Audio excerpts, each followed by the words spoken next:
Hello everyone, I'm going to show you how to set up your GL.iNet router.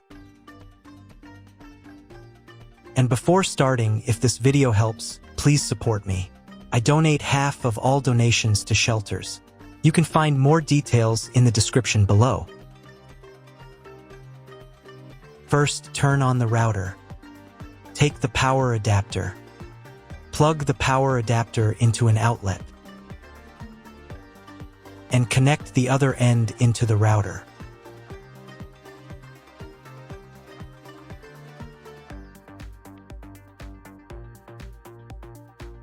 When the router is powered on, the light will turn on. It may take a few minutes for it to completely turn on. Next, connect the cable from your internet provider or from your modem to the internet port. This port is often labeled WAN and typically has a unique color. Each cable should be inserted until there is a click. You now need to reset the router to its factory settings. Press and hold the router's reset button for 10 seconds. Wait for the indicator lights on the router to begin flashing. Sometimes, this button is located inside the router casing to prevent accidental presses. In this case, use a thin object to press it down.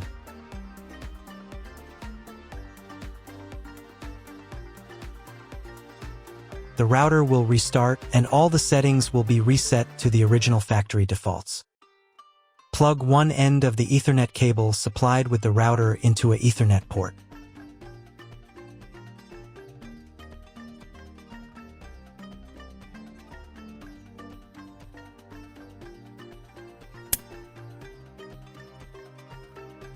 Plug the other end of the cable into your computer's Ethernet port.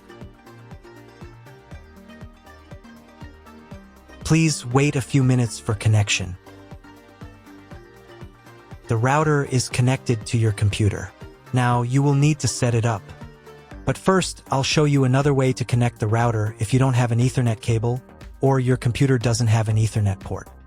Connect the router to the power source and plug in the cable from your internet provider.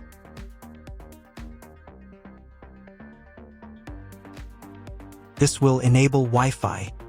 If your router is new, your Wi-Fi network name will be the name of the router. Your router has its own Wi-Fi network name and password printed on a label. Connect to it. Great, you've connected to the router. Now let's start setting it up.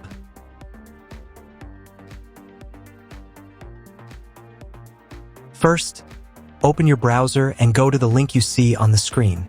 Make sure to type the address directly into the browser's address bar, not the search bar. If you see a login page asking for a password, it means your router has already been configured.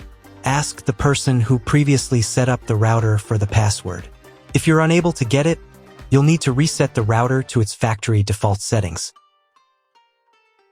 After that, try accessing the router's admin panel again.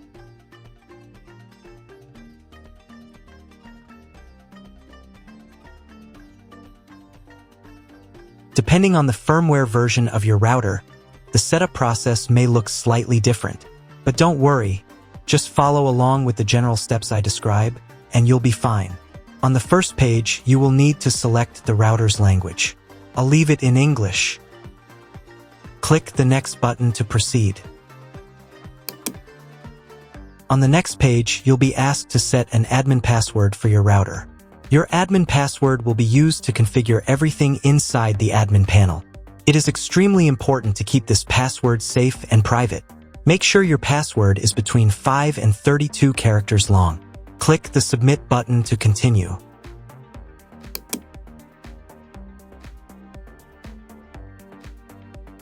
Now it's time to choose your internet connection type.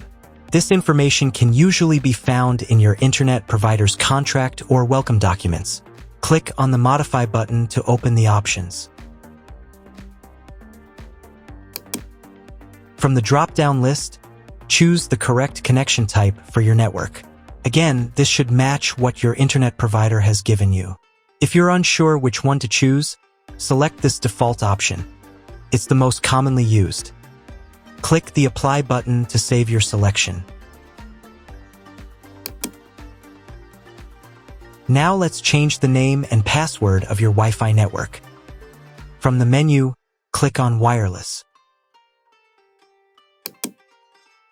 Then, on the Wireless page, click the Modify button. In this field, enter the new name for your Wi-Fi network. In the next field, enter your new password. The Wi-Fi password must be between 8 and 64 characters long. Click the Apply button to save your new network name and password. If you are connected to the router via Wi-Fi, you'll now need to reconnect using the updated network name and password. This also applies to the 5 GHz network if you're using both bands.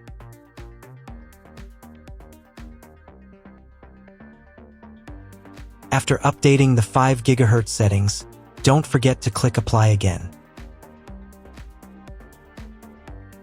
By the way, if you don't need one of the two bands, for example, if you only want to use 5 GHz, you can disable the other one. To turn off the 2.4 GHz network, simply click this switch here.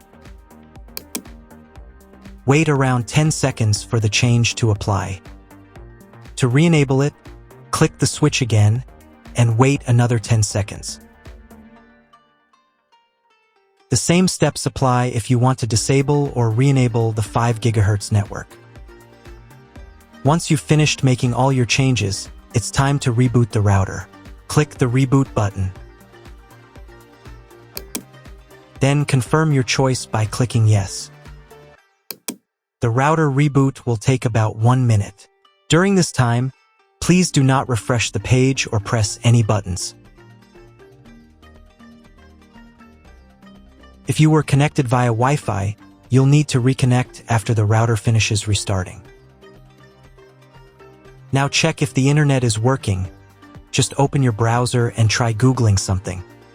If you still don't have internet access, you may need to try cloning your MAC address. To do this, log into the router's admin panel again using your new password.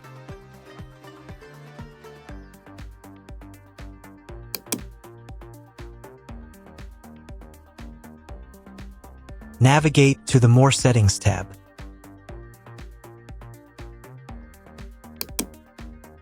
Then click on MAC Clone from the menu.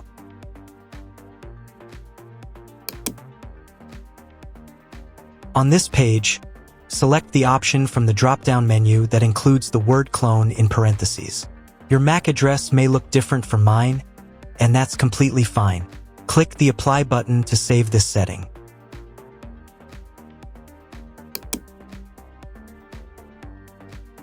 Now restart the router one more time.